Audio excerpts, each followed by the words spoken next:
فرقہ وارانہ بنیادوں کے اوپر وہ مسلمانوں کو جدا کرتے ہیں تو ان سے بڑا ظالم کوئی نہیں ہے۔ یعنی یہ جو شخص کہہ رہا ہے کہ کافر کافر شیعہ کافر، اور بالکل واضح دھڑلے سے یہ بات کر رہا ہے، اس کو یہ ہمت کہاں سے ملی ہے؟ جب یہی نوجوان کل کو جا کر اپنے ساتھ بم باندھے گا اور وہ مسجد شیعہ کے اندر جا کے پھٹ جائے گا، پھر آپ کہو گے کہ اسلام امن کا درس دیتا ہے۔ الصلاۃ والسلام علی رسول اللہ وآلہ وعلی السلام علیکم ورحمۃ اللہ وبرکاتہ۔ قرآن مجید فرقان حمید میں اللہ سبحانہ وتعالی نے ارشاد فرمایا، سورہ بقرہ کی آیت نمبر 140، اعوذ باللہ من الشیطان الرجیم، بسم اللہ الرحمن الرحیم، ومن اظلم ممن کتم شہادۃ عنده من اللہ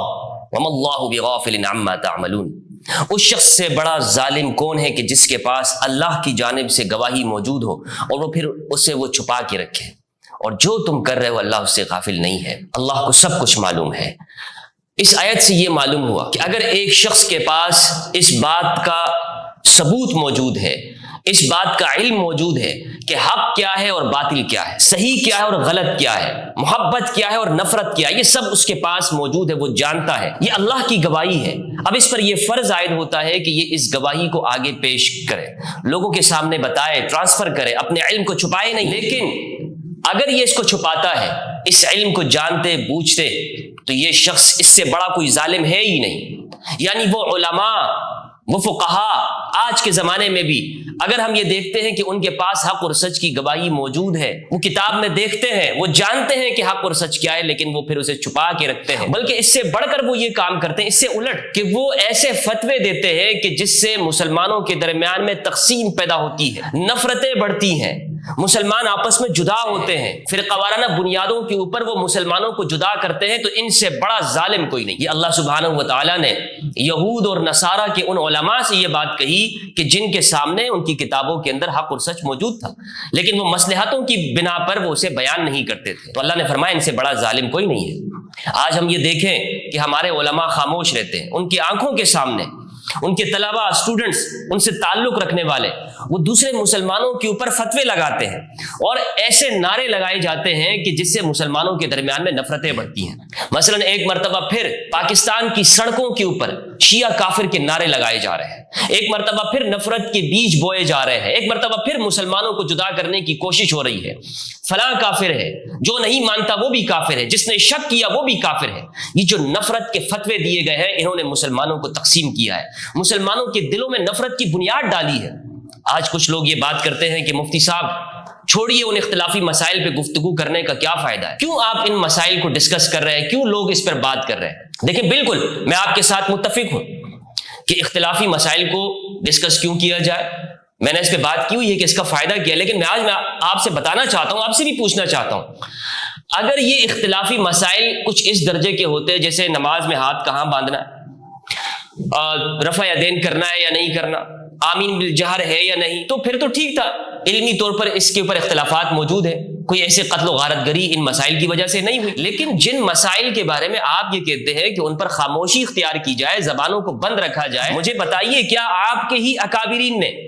کیا آپ کے مکتب کے فرقوں کے بڑوں نے انہی مسائل کی بنا پر، انہی مسائل کی وجہ سے دوسرے مسلمانوں کی تکفیر نہیں کی، دوسرے مسلمانوں کو قتل نہیں کیا، دوسرے مسلمانوں کے بارے میں یہ نہیں کہا کہ یہ فرقہ کافر ہے، یہ جہنمی ہے، یہ گمراہ ہے، یہ بدعتی ہے، یہ مشرک ہے، فاسق اور فاجر ہے، دین سے، دار اسلام سے خارج ہے؟ کیا انہی اختلافی مسائل کی بنا پر رشتے اور نکاح نہیں توڑے گئے، گھروں کو برباد نہیں کیا گیا، ہستا بستا گھر اجاڑا نہیں گیا؟ انہی اختلافات کی وجہ سے پوری تاریخ کے اندر اگر آپ دیکھیں تو مسلمانوں نے ایک دوسرے کی گردنیں ماری ہیں، آج تک مسلمان جس پر لڑ رہے ہیں وہ انہی اختلافی مسائل کی وجہ سے۔ تو آپ کہتے ہیں کہ خاموش رہا جائے، میں خاموش ہو جاتا ہوں، علماء خاموش ہو جائیں گے، وہ لوگ خاموش ہو جائیں گے کہ جو ان پر گفتگو کر رہے ہیں، لیکن ایک بات، آپ ان تمام فتووں کی کتابوں کو جن میں دوسروں کو کافر کہا گیا ہے انہیں دریا برد کر دیں، انہیں جلا کے راکھ کر دیں، پھر ہم آپ کی بات سے متفق ہوں گے کہ آپ اپنی بات کے اندر سچے ہیں۔ لیکن ایک جانب تو آپ ممبروں پہ بیٹھ کر دوسروں کو کافر قرار دے رہے ہوں،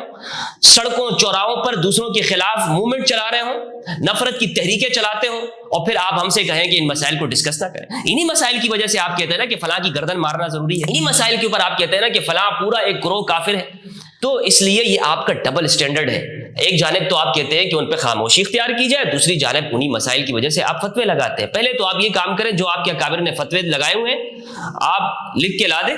کہ آپ کے اکابر کہتے ہوں کہ شیعہ سارے مسلمان ہیں، لکھ کے لا دیں، ہم خاموش ہو جائیں گے۔ آپ لکھ کے لا دیں کہ جناب جن مسائل کے اندر امام علی علیہ السلام نے باغیوں کے ساتھ جہاد کیا ہے اس میں امام علی علیہ السلام حق ہے اور باقی باغی گروہ ہیں، لکھ کے لا دیں۔ لیکن ایک طرف تو آپ ان باغیوں کا دفاع کرتے ہوں جن باغیانہ سوچ کی وجہ سے مسلمان کے خلاف ہتھیار اٹھاتا ہے، مسلمان کو قتل کرتا ہے، اس کے اوپر آپ فتویٰ لکھ کے لا دیں، مسئلہ حل ہو جائے گا، بات ختم ہو جائے گی۔ ایک ویڈیو سوشل میڈیا کے اوپر گردش کر رہی ہے، اس ویڈیو میں دیکھا جا سکتا ہے کہ ایک نوجوان، یہ ویڈیو میں آپ کو دکھاتا ہوں، ایک نوجوان سڑکوں کے اوپر نعرے لگا رہے ہیں اور یہ کہہ رہے ہیں کہ ایران کا جو یار ہے غدار ہے وغیرہ وغیرہ۔ دیکھیں ایران کا جو مسئلہ ہے وہ پھر بھی ایک ہمارے پڑوسی ملک ہیں، مسلم ملک ہیں، یہ تو کسی کو اختیار نہیں ہے کہ سڑکوں کے اوپر اس طرح کے دوسرے ملک کے خلاف نعرے لگائے، اور دوسرا پھر ہمارا پڑوسی ملک ہو، تو اس پر بھی دیکھنا چاہیے کہ یہ کیوں ایسا کیا جا رہا ہے۔ لیکن بہرحال اس کو آپ کہہ سکتے ہیں کہ ایک ملک کا معاملہ ہے تو وہ اس کو اس نظر سے دیکھا جا سکتا ہے۔ لیکن جو دوسرے مسلمانوں کی تکفیر ہے، یہ نوجوان کیا کر رہے ہیں، آپ سنیے گا اس ویڈیو کو، پھر میں اس کے بارے میں بتاؤں گا کہ یہ سب کچھ کیوں ہو رہا ہے اور اس پر جو یہ علماء خاموش ہیں، یہ در حقیقت کیا وجہ ہے اس کی، یہ ہمیں سمجھنا ضروری ہے۔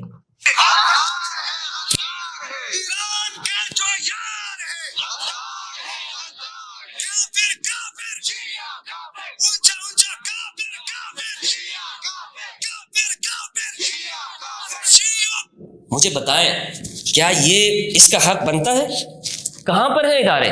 کس جگہ پر ہے قانون؟ ملک کے اندر ایک مرتبہ پیغام پاکستان کے نام سے قرارداد لائی گئی، اس پر پاکستان کے جید علماء کرام نے اور دیگر حضرات نے، تنظیموں کے، مذہبی جماعتوں کے لوگوں نے اس پر سائن کیے ہیں کہ تکفیر نہیں ہوگی۔ اور اس آپ پڑھیں، قرارداد کو پڑھیں، اس کے اندر جو اس کو ترتیب دیا گیا ہے ضیاء الحق صاحب حفظہ اللہ نے، ابھی حیات ہیں، تو اس میں بہت اچھی کوشش ہے، پاکستان کے اندر اس کو نافذ ہونا چاہیے تھا، اس کو قانون کا اور آئین کا حصہ بنانا چاہیے کہ دوسروں کو کافر قرار نہیں دیا جائے گا۔ یہ جو پاکستان میں مسلح تنظیمیں ہیں جو پاکستان کے خلاف کام کرتی ہیں، ان کو فکری آبیاری، فکری پانی ان کو کہاں سے ملتا ہے، یہ کہاں سے پھلتے پھولتے ہیں؟ اسی سوچ سے ہوتی ہے۔ یعنی یہ جو شخص کہہ رہا ہے کہ کافر کافر شیعہ کافر، اور بالکل واضح دھڑلے سے یہ بات کر رہا ہے، اس کو یہ ہمت کہاں سے ملی ہے؟ بھائی مدرسوں سے ملی ہے اس کو یہ ہمت، ان مدارس سے، ان اساتذہ سے ان کو یہ ہمت ملی ہے کہ جب درس کے اندر پڑھایا جاتا ہے، کتاب کھول کر جب حدیث کی بات ہوتی ہے، قرآن کی تفسیر کی بات ہوتی ہے، تو وہ کہتے ہیں کہ جناب اس آیت کی روح سے، اس حدیث کی روح سے شیعہ کافر ہے اور مرتد ہے۔ مرتد کی سزا کیا لکھی گئی ہے؟ کیوں بچہ بنتے ہیں آپ؟ یہ مولوی جو کہتے ہیں جناب نہیں ہم شیعہ کے سارے لوگ کافر نہیں، ان سے فتویٰ لینا کہ شیعہ کافر ہے یا نہیں، تو یہ کہتے ہیں دیکھیں شیعوں کے بہت سارے فرقے ہیں، جو لوگ یہ عقیدہ رکھتے ہوں گے وہ کافر ہیں۔ مسلمان کو آپ نے مرتد قرار دے دیا، اب مرتد کی کیا سزا ہے؟ پوچھیں ان سے مرتد کی سزا کیا ہے، الگ فتویٰ لیں تو کہے گا کہ واجب القتل ہے۔ تو شیعہ مرتد ہے اور مرتد کی سزا واجب القتل ہے، تو پھر ایک نوجوان تو شیعہ کو مار کر جنت میں چلا جائے نا، اس کے لیے تو آسان راستہ آپ نے دے دیا ہے۔ جب یہی نوجوان کل کو جا کر اپنے ساتھ بم باندھے گا اور وہ مسجد شیعہ کے اندر جا کے پھٹ جائے گا، پھر آپ کہو گے کہ اسلام امن کا درس دیتا ہے، پھر آپ کہیں گے کہ جناب ہم نے تو کبھی نہیں کہا کہ شیعہ کے اوپر پھٹ جاؤ، شیعہ کے اوپر دھماکے کرو، ان کو مارو، ریاست کے خلاف مسلح جدوجہد کرو، مسلح جتے بنا کر آپ لوگوں کو قتل کرو۔ ہم تو نہیں کہتے، اسلام تو امن کا درس دیتا ہے۔ یہ ہوتی ہے آپ کا طریقہ واردات ان کا یہ ہے۔ اگر یہ کہتے ہیں کہ نہیں اس نوجوان سے ہمارا تعلق نہیں ہے، یا یہی لوگ یہ بات کرتے ہیں کہ جناب ہم اس بات کے قائل نہیں ہیں کہ شیعہ کو مارا جائے، ٹھیک ہے، میں اوپن یہ بات کہہ رہا ہوں، جائیے مفتی تقی عثمانی صاحب کے پاس، مفتی طارق مسعود صاحب کے پاس، اور جو ان کے اکابرین ہیں، مولانا منظور مینگل صاحب کے پاس وغیرہ وغیرہ، بریلویوں کے علماء کے پاس بھی جائیے اور ان سے لکھوا کے لائیے کہ اس نوجوان نے جو یہ نعرے لگائے ہیں یہ باطل ہے، شیعہ مسلمان ہے، ہم شیعہ کو کافر نہیں کہتے۔ قیامت آ جائے گی یہ لوگ یہ فتویٰ نہیں دیں گے۔ اور ذرا اس نوجوان کے خلاف تو بیان دلوائیے کہ اس نعرے سے ہمارا کوئی تعلق نہیں ہے، ہم اس نعرے کو غیر شرعی، غیر اسلامی کہتے ہیں۔ ذرا یہ اس کی وضاحت تو کریں، کبھی نہیں کریں گے۔ کیوں نہیں کرتے؟ اس لیے کہ ان کے پاس ڈبل سٹینڈرڈ ہے۔ یہ نوجوانوں کو کہتے ہیں، ان کی فکری آبیاری کرتے ہیں، ان کے ذہنوں کو بھرتے ہیں، برین واش کرتے ہیں اس چیز کے اوپر۔ ابھی دیکھیں یاسین قادری صاحب کے بارے میں انہوں نے احتجاجی ریلی نکالی، اسلام آباد میں بھی اور دوسرے علاقوں میں بھی، کراچی میں بھی، کیا نعرے لگ رہے ہیں اس میں، اور واٹس ایپ کے اوپر جو آواز چل رہی ہے وہ مارنے کے چکر میں ہے۔ اور بھائی ان کا پلان بنے، ان کا بس چلے، آج یہ دونوں ان کو مل جائیں، اویس بھائی بھی اور یہ یاسین بھائی بھی ان کو مل جائیں، تو یہ تو اس کو ان بیچاروں کو مار دیں گے، یہ ختم کر دیں گے، قتل کر دیں گے اسے۔ پھر آپ پھر آپ کیا کہیں گے؟ ہم نے تو نہیں کہا یہ تو آپ نے نہیں کہا ہوگا کہ بھائی جا کے ان کو مار دو واضح لفظوں میں، لیکن آپ یہ بات تو کرتے ہیں کہ ہمارا صبر کا پیمانہ لبریز ہو رہا ہے، او ہو کیا ہو گیا ہے، ہم ایکشن لے ورنہ ہمارے نوجوان تیار ہیں۔ تو یہ باتیں وہ ہے کہ جو اس طرح کے نوجوانوں کی ذہنی ابیاری، ذہنی تیاری کی جاتی ہے، اور علماء افسوس کے ساتھ خاموش ہیں، اس کے اوپر بات نہیں کرتے، خاموش رہتے ہیں، چپ رہتے ہیں، اللہ کی گواہی کو بیان نہیں کرتے۔ اللہ کی گواہی کیا ہے؟ میں نے آپ کو شروع میں بتایا، اللہ کی گواہی یہ ہے کہ حق سچ کا علم ہو جائے لیکن اسے آگے بیان نہیں کرنا، اس پر چپ رہنا، اس پر خاموش رہنا۔ یہ جتنے بھی لوگ ہیں آج جو کہہ رہے ہیں نا کہ دیوبندی، بریلوی، اہل حدیث سارے نکل جاؤ اور صحابہ کی توہین کا معاملہ اس پہ اکٹھے ہو جاؤ، بھائی ایک دوسرے کو کافر مرتد لکھا ہوا ہے آپ نے۔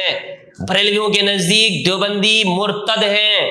اعلی حضرت کی احکام شریعت اٹھا کے دیکھ لیجئے، فتاوی رضویہ اٹھا کے دیکھ لیجئے، احمد رضا خان رحمۃ اللہ علیہ نے کیا فتوے دیے دیوبندیوں کے بارے میں، اور پھر دیوبندیوں نے ان کے بارے میں کیا فتوے دیے ہوئے۔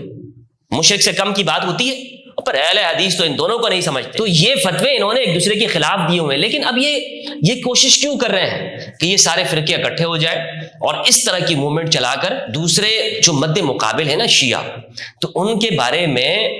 یہ ان کو اکٹھا کرنا چاہتے ہیں۔ لیکن اول تو میں اپنے بریلوی حضرات سے یہ بات کہنا چاہتا ہوں کہ آپ کیسے اکٹھے ہونے کی بات کر رہے ہیں؟ اگر آپ کے نزدیک یہ شخص جو صحابہ کی توہین کرنے والا ہے، آپ کے نزدیک یہ شخص اسلام سے خارج ہے، تو جناب دیوبندی کون سا آپ کے نزدیک حاجی ہے؟ آپ کے اکابر کے نزدیک دیوبندی تو پرلے درجے کا کافر ہے، نہ اس کا ذبیحہ کھانا چاہیے، یہ سب کتابوں میں لکھا ہوا ہے۔ تو یہ اگر آپ اکٹھے ہو گئے تو نوجوان سمجھ جائے گا کہ آپ سیاست کر رہے ہیں، آپ مذہب کی بات نہیں کر رہے۔ ہاں اگر مذہب کی بات ہے، مذہب کی بات ہونی چاہیے، تو پھر آپ جہاں پر آپ شیعہ کی تکفیر کر رہے ہیں وہاں پر آپ پھر دیوبندیوں کی بھی تکفیر کریں۔ اپنے اکابر سے ہاتھ کیوں اٹھا رہے ہیں؟ اپنے اکابر سے ہاتھ کیوں اٹھا رہے ہیں؟ اب کوئی شخص کہے گا نہیں جناب یہ ہمارا آپس کا معاملہ ہے، ٹھیک ہے آپ کے آپس کا معاملہ ہے تو جائیے دعوت اسلامی سے لکھوا کے لا دیجئے مولانا الیاس اتاری صاحب سے کہ دیوبندی سارے کے سارے مسلمان ہیں، ان کے پیچھے نماز بھی پڑھی جا سکتی ہے، ان کے مسجد اور مدرسوں کے اندر چندے بھی دیے جا سکتے ہیں، آپ لکھوا کے لے آئے، میں آپ کی بات کو مان جاؤں گا۔ کبھی نہیں لکھوا سکتے آپ لوگ، کبھی بھی نہیں، نیور، کبھی بھی نہیں۔ تو جب نہیں لکھوا سکتے تو پھر یہ ڈھنڈورا اتنا بند کر دیں۔ سب کو آپ کی حقیقت کا علم ہو گیا ہے کہ آپ لوگ ڈبل سٹینڈرڈ کرتے ہیں، آپ کے مولوی آپ کو بتاتے کچھ ہے، مدرسوں میں کچھ پڑھاتے ہیں، اور مدرسوں میں تو آج کل جو کچھ ہو رہا ہے وہ سب کچھ ویڈیو سامنے آ رہی ہیں۔ لیکن بہرحال جہاں تک درسیات کی بات ہے، درسیات کے اندر بھی کوئی تعلیم ایسی مذہب کی نہیں دی جاتی، اس میں بھی یہی تعلیم ہوتی ہے کہ دوسرا فرقہ یہ ہے، فلاں فرقہ یہ ہے، تبھی تو یہ حال ہو رہا ہے مسلمانوں کا۔ تو اب یہ جو ویڈیو آئی ہے سوشل میڈیا پہ، ایک مرتبہ پھر سڑکوں پر شیعہ کافر کے جو نعرے لگائے جا رہے ہیں، یہ بہت خطرناک بات ہے۔ اس سے ملک کا امن بھی برباد ہو رہا ہے، اور اب کوئی شخص یہ کہہ سکتا ہے جناب علی تو وہ لوگ یہ بات نہ کریں۔ بھائی آپ قانون موجود ہے، آپ کو کس نے اختیار دیا کہ قانون اپنے ہاتھ میں لے؟ ادارہ موجود ہے، ریاست موجود ہے، قانونی مطابق آپ نے ایک بات کر دی کہ ٹھیک ہے یہ توہین ہے، گستاخی ہے، اگر اس طرح کا ہے بات آپ کی آگے ختم ہو گئی۔ اب آپ کو کس نے کہا کہ آپ قانون اپنے ہاتھ میں لیں اور باہر نکلیں اور پھر کہیں کہ ہمارے صبر کا پیمانہ لبریز ہو رہا ہے، اور پھر واٹس ایپ کے اندر یہ چلایا جائے کہ فلاں ادھر آ رہا ہے تو اس جاؤ پہنچ جاؤ۔ یہ سارا سب کچھ کیا ہو رہا ہے بھائی؟ مذہب کے نام کے اوپر ابھی تک مذہب کے نام پر جو کچھ کیا گیا، مذہب کی بدنامی ہوئی، وہ کم ہے کہ جو ان حرکتوں پر بھی اتر آئے ہیں۔